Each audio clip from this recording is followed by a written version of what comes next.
नमस्कार, मी शाहिद खेरटकर सह्याद्री समाचारमध्ये आपल्या सर्वांचं स्वागत करतो। पाहूयात एक विशेष बातमी।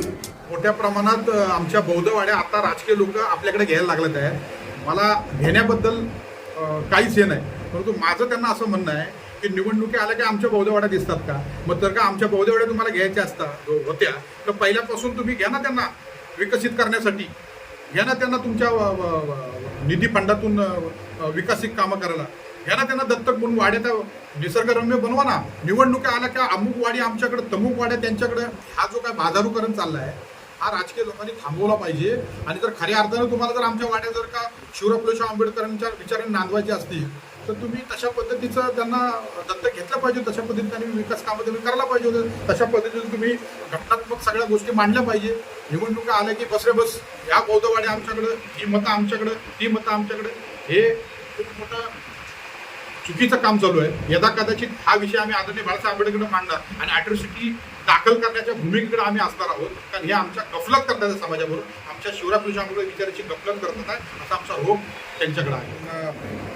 सस्ने नमस्कार, जय महाराष्ट्र, जय भीम। आजचा हा दिवस जो आहे 4/9/2024 रोजी वंचित बहुजन आघाडी राष्ट्रीय अध्यक्ष प्रकाशदादा बाळासाहेब आंबेडकर आणि रेखाताई ठाकूर यांनी नवनिर्वाचित 5 तालुक्यांच्या कमिट्या जाहीर केल्या आणि त्याबरोबर जिल्हा कमिटीसुद्धा जाहीर झाली आणि त्या सर्व जबाबदाऱ्या प्रत्येक तालुक्यावाईज जिल्हाध्यक्ष आणि महासचिव नितीन दास आणि आमचे प्रमुख सल्लागार संपर्क प्रमुख श्रीकांत दादा या सगळ्यांना जिल्ह्याच्या पदाधिकाऱ्यांना घेऊन प्रत्येक तालुक्यामध्ये नवनिर्वाचित कमिटींना त्यांच्या जबाबदाऱ्या, त्यांच्यावर असणाऱ्या ज्या काही मुद्दे आदरणीय बाळासाहेब आंबेडकरांनी पक्षवाढीसाठी दिलेत त्याच्यावर काम कसं करायचं आणि बहुजन वर्गामध्ये हा वंचित बहुजन आघाडीचा पक्ष सातत्यानं विकासक कामावरती असणाऱ्या सामाजिक बांधिलकीवरती असणाऱ्या अन्य अत्याचार, शेतकरी असो, तिथे विविध जाती पंथातले लोक असो, विद्यार्थी असो, वेगवेगळ्या क्षेत्रातले औद्योगिक क्षेत्रातले असो या अन्य हाताला काम नाही MIDC झोन असो, सगळं क्षेत्रात कशा कशा पद्धतीनं काम करायला पाहिजे आपल्याला आणि बहुजनांमध्ये होणाऱ्या अन्य अत्याचाराला वाचा कशी फोडावी लागेल। त्याबरोबर आरक्षणचा मुद्दा सध्या गाजतोय, त्या आरक्षणच्या मुद्द्यांवरती आपल्याला कशा पद्धतीचं भयभीत तयार होतोय आणि ह्या साऱ्या गोष्टीवरती आज भारतावरती अधोगती, खाजगीकरण ह्या सर्व गोष्टीवरती आदरणीय बाळासाहेब मुद्दे मांडत आहेत आणि त्या सर्व मुद्द्यांना घेऊन आणि पूर्णतः बहुजन वर्गात जनजागृती करून घटनेच्या माध्यमातून आपल्याला जे अधिकार दिले ते कसे सामोरे आणून त्याच्यावरती काम करायचं ह्या साऱ्या गोष्टीचा अभ्यास आणि ह्या साऱ्या गोष्टीवरती काम करत असताना प्रत्येकाला या दिलेल्या जबाबदाऱ्या पार पाडत असताना त्यांना जबाबदारी स्वीकारून 5 तालुक्यामध्ये पुन्हा एकदा सत्तेकडे जाण्याची वाटचाल सुरुवात वंचित बहुजन आघाडी करते। गेल्या टायमाला आपण खासदारकीला पाहिलं, विधानसभेला पाहिलं, आता पुन्हा विधानसभा येऊ ठेकली, परंतु ह्या सगळ्या राजकीय घडामोडीमध्ये बहुजनांना, वंचितांना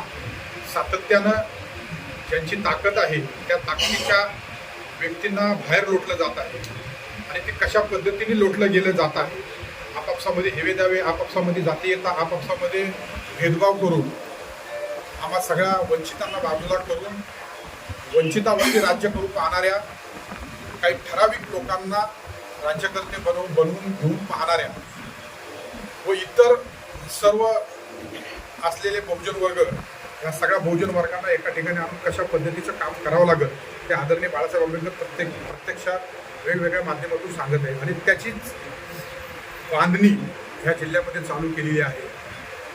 मागच्या वेळेला आपण पाहिलं असाल की कुणबी समाजाला मोठ्या प्रमाणानं आम्ही कुळ कायद्याअंतर्गत मोठा संवाद घेतला होता। कुळ कायद्याअंतर्गत जे काही त्यांच्यावरती अन्याय अत्याचार होतोय, 50-60 वर्ष सातत्यानं कसलेल्या जमिनी त्यांच्या अंगाखाली न येता कुळ कायद्याअंतर्गत त्यांना फक्त जमीन राबवायची हाच प्रकार चालू आहे।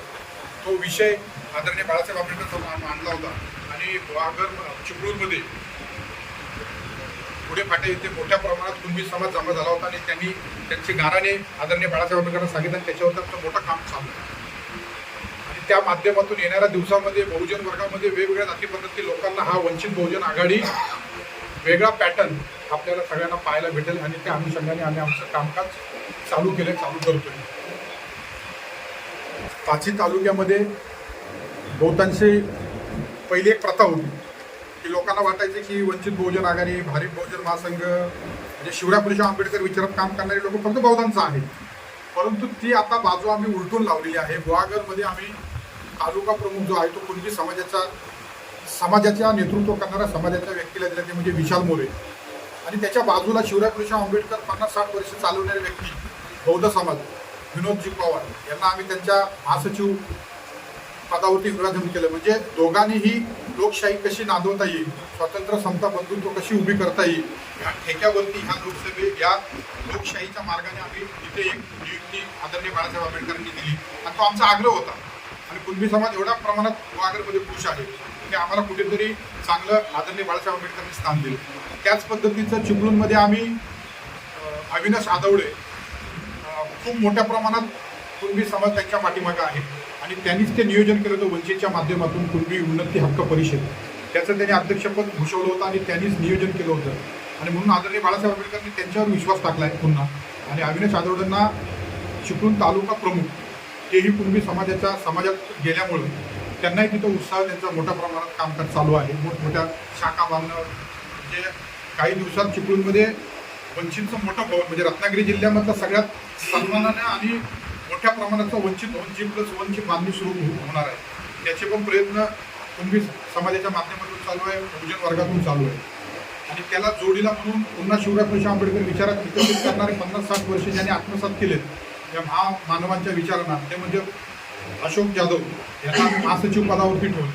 त्या पद्धतीने खेडमध्ये आम्ही बहुजन वर्गाला बरोबर घेऊन प्रामुख्यानं इथं जे तालुका प्रमुख पद आहे ते आम्ही बुद्धिस्ट व्यक्तीकडे वळवतोय. कारण त्याचं असं आहे की प्रामुख्यानं इथे आलेला जो वर्ग आहे तो मिश्र आहे, संमिश्र आहे.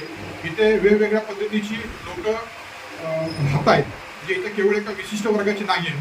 आणि म्हणून एक चांगल्या अभ्यासू वृत्तीचे त्यांनी सामाजिक बांधिलकी जास्त जपले खेडमध्ये असे म्हणजे आमचे गिरीशदादा गमरे. आणि त्यांच्या हाताला मजबूत करण्यासाठी आम्ही महासचिव म्हणून सूरज जाधव यांची नियुक्ती केलेली आहे. त्या पद्धतीचं तुला आम्ही दापोलीमध्येही त्याच पद्धतीचं आम्ही नियोजन केलं आहे, पॅटर्न राबवतोय.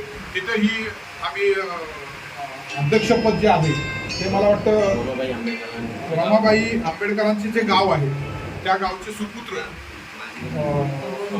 पवन धोत्रे यांना आम्ही तालुका प्रमुख बाळासाहेब आंबेडकरांना सांगून त्यांना ते बहाल केलेलं आहे तिथं. आणि त्यांच्याच महासचिव प्रथमेश जाधव म्हणून महासचिव पद जे उद्योगधंद्यामध्ये मोठ्या प्रमाणात खेडमध्ये त्यांचं नाव आहे अशा तरुण आणि तडफदार मंडळींना आणण्याचा प्रयत्न आम्ही केला आहे. आणि आदरणीय बाळासाहेब आंबेडकरांना आम्ही विश्वासाने सांगितलं की येणारा दिवस हा वंचित बहुजन आघाडीच्या माध्यमातून बहुजन वर्ग उभा राहील या आश्वासनावरती आम्ही ह्या सगळ्या नियुक्त्या केल्या आणि कामकाज सुरळीत चालू करतो.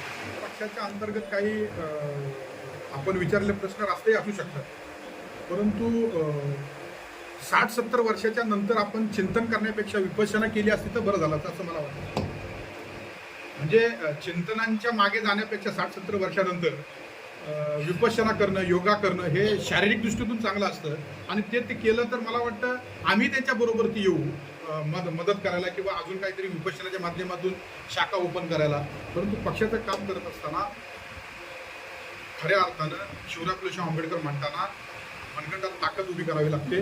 कारण ही लढाई केवळ एका विशिष्ट जातीची नसून ही लढाई महापुरुषांच्या विचारावरती, लोकशाहीवरती टिकलेली आणि त्यासाठी खूप काबाड कष्ट करून उभं करावं लागतं.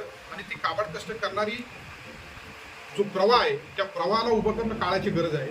आणि आमच्या अगोदरच्या पिढीने आम्हाला उभं केलं त्या प्रवाहामध्ये, तसंच इथल्या लोकांनी आताची नवीन पिढी तयार केली गमरेसारखी. आणि म्हणून कदाचित त्यांना वाटत असेल की बाबा चिंतन करणं गरजेचं आहे, म्हणून कदाचित त्यांनी चिंतन केलं असेल. पण आम्ही चिंतनाकडे अजून वळत नाही, आम्हाला अजून भरपूर कामं करायची. त्याच्यामुळं असं होऊ शकतं, कदाचित असं चालू असतं पक्षामध्ये.